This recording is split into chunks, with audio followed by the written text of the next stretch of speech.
Hey everyone, welcome back to Raising Unicorns by Harmon Brothers. And in today's episode, the hero's journey doesn't just apply to Star Wars. Learn how to show your customers that they are the hero. Your business is just the guide.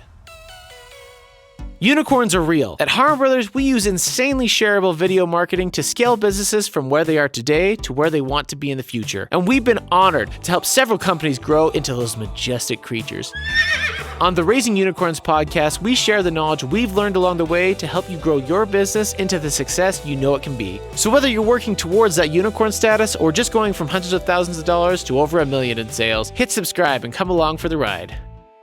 All right, welcome back, everybody. It's Brett here with Britt, and we're excited to talk to you today about an important topic that Britt's an expert on. That's why we brought her into this. But we want to talk about making your customer the hero and what that means compared to, maybe yourself, your own brand being the hero as opposed to the guide. Do you want to give a little bit of background on that, how we look at it?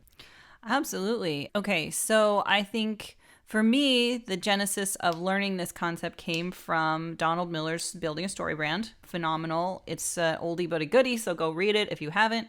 So I did become a certified guide with them to teach businesses how to position themselves as the guide and their customers as the hero. And we do that in a special way at Harmon Brothers since we have our big, amazing productions that are funny and endearing. But the basis of this principle is we're following the hero's journey. And in the hero's journey, the person that goes from having a problem to solving that problem is the hero. And the hero is where all the action happens. The hero is where we relate. The hero is where we grow. And if you are positioning your business as the hero, then the customer really has no interest in you, right? They want to be the ones to grow. They want to be the ones to experience that transformation. They're the ones with the problem. So if you are talking about yourself, then they really have no use for you, right? Yeah, I think a great example of it is I don't buy Nikes because I want Nike to be awesome or because I want to build their brand. I buy Nikes because I want to be the best at the sport that I'm playing. I want to be the hero in that situation, right? And I think Absolutely. Nike, other brands do a really good job in their advertising of helping their customers to feel like they're heroes. They're empowering them to reach their goals and become that thing that they want to become rather than Nike taking the credit for it. They help. Absolutely. They're what we call the guide, but the customer, the user is the hero. Exactly. I think that's a fantastic example. I mean, who doesn't remember the Nike commercials of the late 90s where we were all empowered to run like a girl and be like Mike and all those, kind of things that made us feel like we could take on the world. Yeah. You're dating yourself a bit with the 90s references, Britt, but that's fine. No, I don't think I am because those are referenced so often that I think even the younger, I'm a millennial, but even Gen X, the other one, Gen Z, Yeah. Not that way, the other way, is going to understand. They're so iconic. But yes, okay, I'm old. Dudes, I am old. I'm an old woman. No, don't say that because I know the age difference between the two of us. Okay, all right, moving on. So there's a couple of examples in ads that I wanted to go over, and one of them, I think one of my favorites that Harmon Brothers has created, Britt, I know you love this one, but when we talk about chat books and the real mom. It's literally my favorite Harmon Brothers ad that's ever been created. And I've written on other ones, so that's saying something. That is saying something. You've written some great stuff. But it is, I think, so iconic because we just nailed the real mom as the hero. And we can't take all the credit for that. Lisa, who's the actress, is just fantastic. Nailed the spot.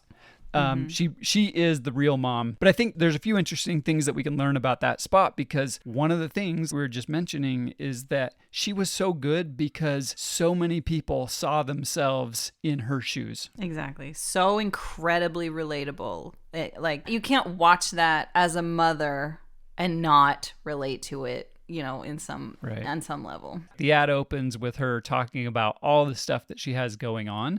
and the fact that she doesn't have time for like this big scrapbooking hobby that that some people, or I would say maybe in the past, that people felt like they had to participate in order to capture the memories of their family and their children and those types of things. And so the ad opens on her in a bathtub, and she looks so relaxed, but then she stands up out of the bathtub, and you should check out the BTS of that. It was so cool. Yeah, the way the bathtub worked was just really innovative, just kind of an ingenious contraption there. But she stands up out of the bathtub, and then you realize she's fully clothed, and then her son pops out of the bathtub. They've been counting how long he's been holding breath or whatever, and it's just, it's not only a great hook, but it instantly helps you identify with this hero who is not chat books, by the way. I have 3 kids and I work from home, so people always ask me how I stay so calm and organized. I'm kidding. Do you think I have time for a bath? I'm fully clothed. I fell in the tub while I was timing my son holding his breath. 26 seconds! Now go fetch Mommy's hairdryer. Motherhood goes by too fast. I haven't slept more than 4 hours in 12 years. My diet consists of the protein bars and pita chips I inhale in the dark in my pantry.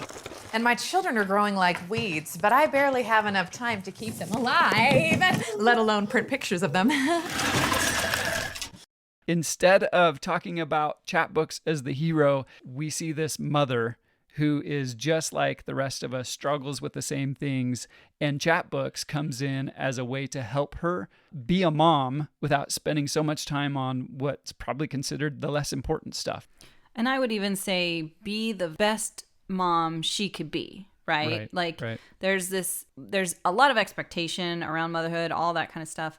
But once your child has grown older, you're like, oh, I should have, right? And there's always that kind of outside voice like, are you taking pictures all the time? Are you making sure to, enjoy every moment? Which is like the one phrase that every mother hates, like, shut up. Yeah. There's a lot of moments as a dad that I'm like, can we just get this over with? Like, I need my kid to be 5 or 6 already. Like, this is getting ridiculous. Exactly. But once your first is older with your younger kids, you're like, oh my gosh, I know that this is going to go by so fast. I need to be scrapbooking. I need to be putting these together because I'm going to want this in the future because I want this for my first now that they're out of that phase.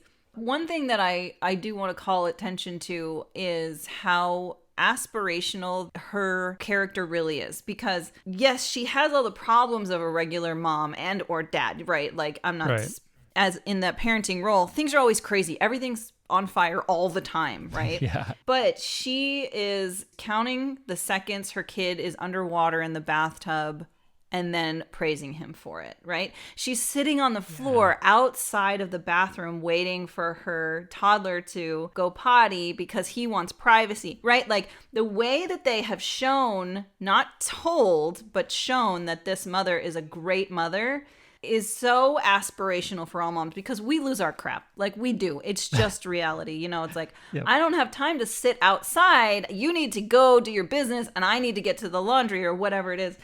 And so, like, the attention to detail about how aspirational this character is like, you can be this incredible mom who has everything on fire, but you're still funny, you're still yourself, you're still engaging through the use of this thing, which is chat books, right? That same concept could be applied to so many other products too. Yeah, and I think that's a great point. So there's so much focus on her as the character, and it makes her the hero. It makes her be the mom that you want to be, right? Like, I'm a dad. I want to be just like her.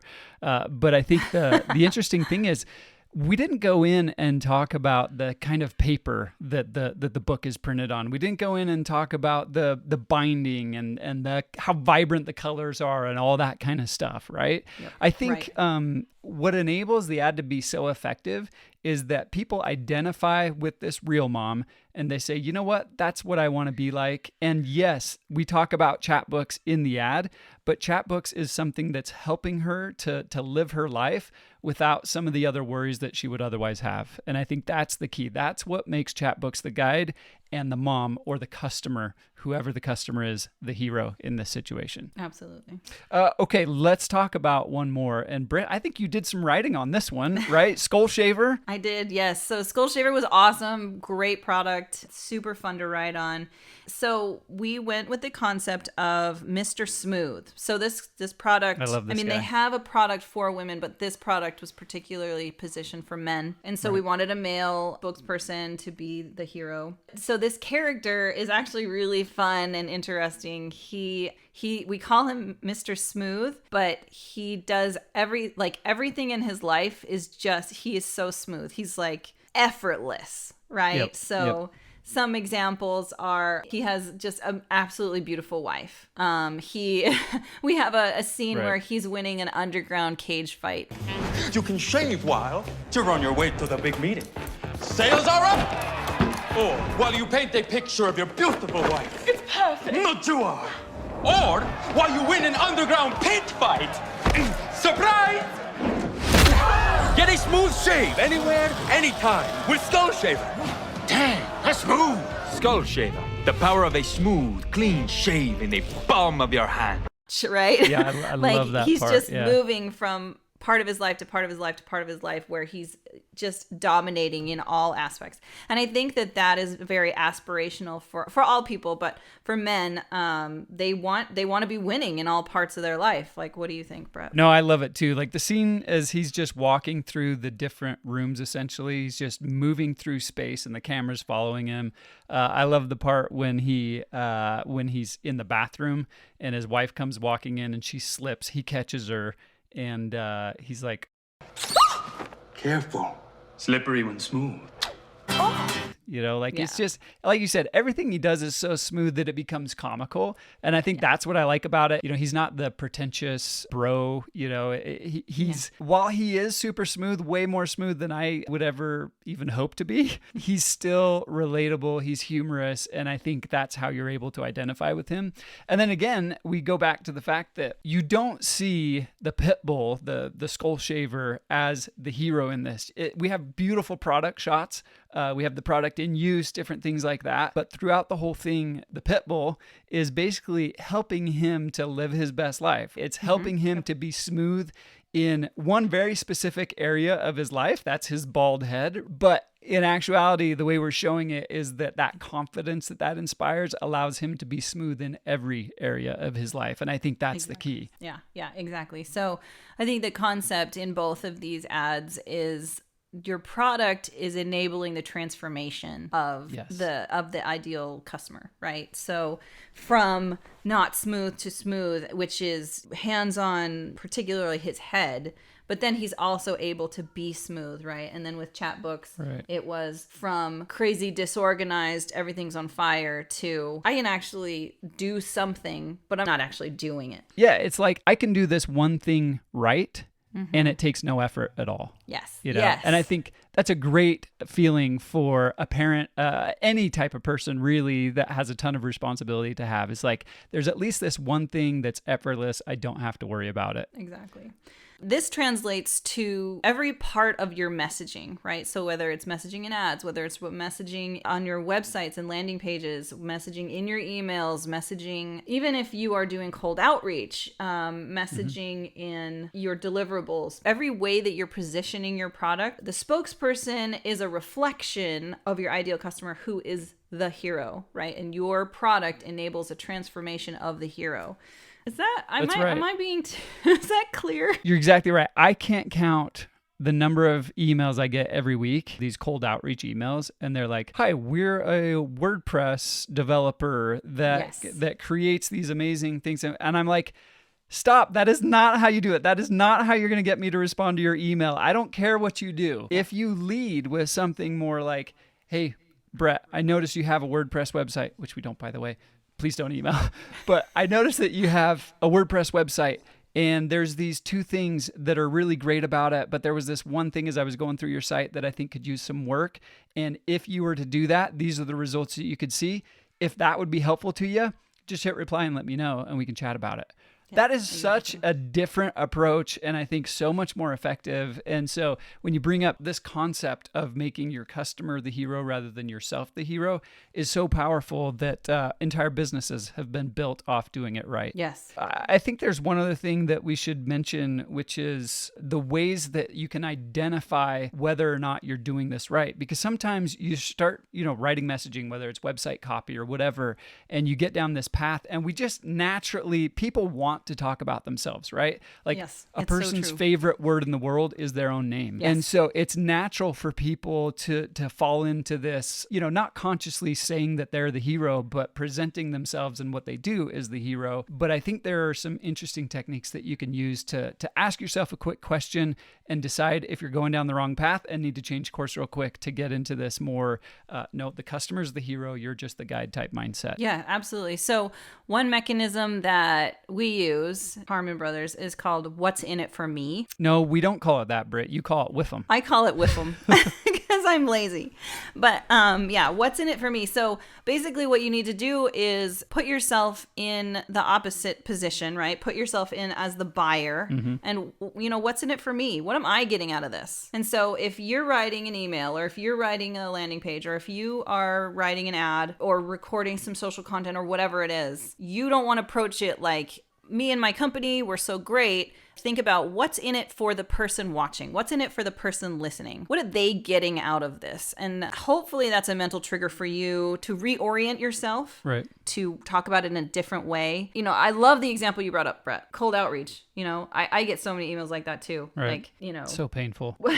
And I really think that they think that the more technobabble speak they use, the more I'll be like, ooh, you've got something that I don't know about. Yeah. But that's not how it works. Yeah. Like, I don't freaking care. You are literally invading my inbox. Exactly. Yeah, maybe that is the Anyway.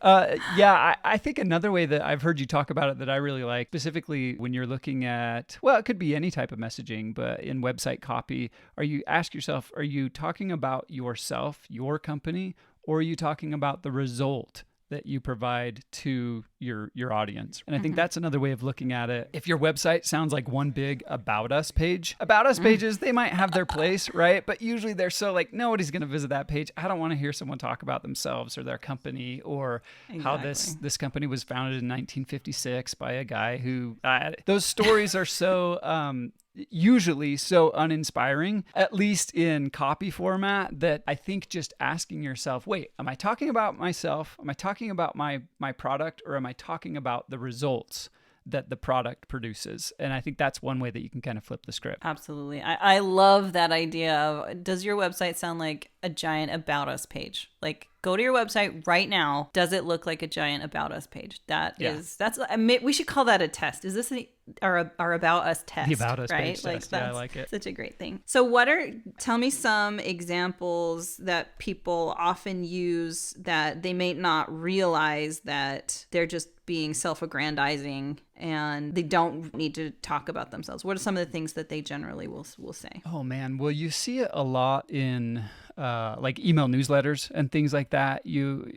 That's a case where it's so important to ask what's in it for me. If you want someone's attention, you have to be providing value to them. And so if your messaging is about the awards that your company has won, there you go. if your messaging is about some press article that you were in, right? If you're trumpeting your own success, you are not allowing your customer to be the hero. You're making yourself the hero, and that's a big problem. And so I think if you go back and we look at the wrong way to do it, in a lot of ways, it's talking about your features instead of your benefits. If you can talk about your benefits, what you're doing for your customers, or what more, maybe a better way of saying that is what your customers have been able to achieve by using your product or your service, then you're putting yourself in the position of, hey, these guys are amazing. We were able and honored to help them in that progression. That's a better way of approaching it. Britt, I know one of the things that you mentioned is that when you're talking about features, you're generally speaking about yourself. So it's like, we do this thing, or we have this, this unique formula, or we have this patented process, or, people don't care about your patents People don't care about your unique processes. In many cases, there's a place and a time for that. But specifically when we're talking about ads at the top of the funnel, that is not the place to get into some of that kind of stuff. Well, yeah, I just want to call out one particular example that just rubs me the wrong way is when businesses tell their customers how many sales they have gotten. Yeah, right? yeah. So there's a right way to do this and there's a wrong way to do this. What I would say is if you're saying things like, we've built our business to such and such amount of sales every year, like stop it. Right. Like that does not make people want to buy from you. I mean, if you're talking about the social proof aspect of, Yes. 10,000 people have lost 50 pounds or more with our blah, blah, blah. Okay, perfect. Yeah. Talk about that, Right. Like, Right. but don't say we have, we've grown year over year.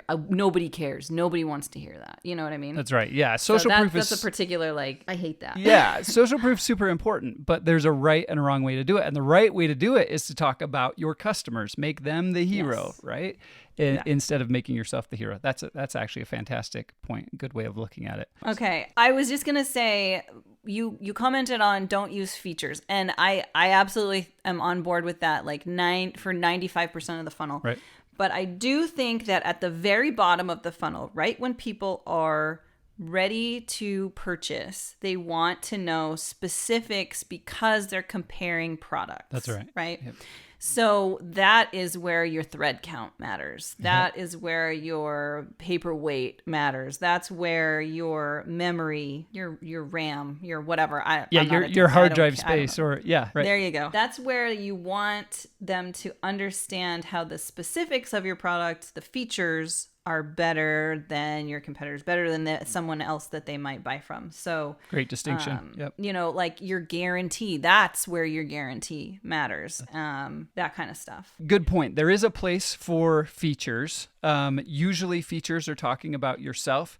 And benefits, you're talking about your customers, right? So when you look at an Apple ad, going back to kind of the computer, the hardware side of things, Apple doesn't talk much about that. What they talk about is the creativity that their users are able to express by using Apple products. But when you get to their website, and you're deciding, you're getting ready to check out, you're going to see all the lists of features. You're going to see the comparisons and all those sorts of things because that's the right place in the funnel to give that kind of information. So great distinction there, Britt. Okay, we'll go ahead and wrap it up by recapping some of the points that we made. So the first one is your customer is the hero, you're the guide. I mean, that was the topic of this entire episode. And it's so important because once you make that change, you're able to see a serious difference in not only the sales that you're able to get out of your advertising, but you're also able to start building a brand. Really, that's the way that you build a brand, is by making your customer the hero instead of thinking so much about, oh, how do I make my company, my product, the hero? Absolutely. Along those lines, the product enables your customer, the hero, to be the best version of themselves. It enables that transformation that your product creates in them. Another one, put yourself in your customer's shoes and ask, what's in it for me? With them. With them. Don't forget with them. If there's one thing you take away from this episode, it's Britt's weirdness. I mean, Britt's, shoot, what do we even call that? I'm quirky. I don't know. Yeah. Remember Britt's. The acronym of WIFM. Britt's yes. quirky acronyms. Okay. So what's in it for me? And by asking that, you're able to flip the script and put yourself in your customer's shoes where you can actually say, hey, these are the things that really matter. This is the transformation that our product enables in people, and that's what they're going to identify with. Okay. Another one, talk about benefits, not features. And Britt, you have an important distinction to that. Where should we use benefits versus where should we use features in our messaging? So 95% of your funnel needs to be benefits where, Did you say for benefits? I did. For benefits. So 95% of your funnel needs to be benefits, but there is a place for features, right? Exactly. So features, you're comparing and contrasting at the bottom of the funnel right before people are ready to buy. So in ads, that's mostly Google AdWords. I guess they don't call it that anymore. I'm dating myself again. Again, dating yourself, Britt. Come on. I know. And around your call, if you have calls to action that are very, very lower funnel, then right before that, you can compare and contrast features. So awesome. Okay. And one final point, this applies to how much of your marketing? 110%. 110% of your marketing if you're really good at math like Britt is. So yeah, this is good for your advertising, good for your website, good for your social media, your email sequences, any touch point that you have with customers. And frankly, internally, with your employees, you should be using this same methodology of looking at like, hey, how do I make this person the hero, right? That's how you're going to find success. And how can you enable that success by being a great guide? And that's where you're going to find the sweet spot.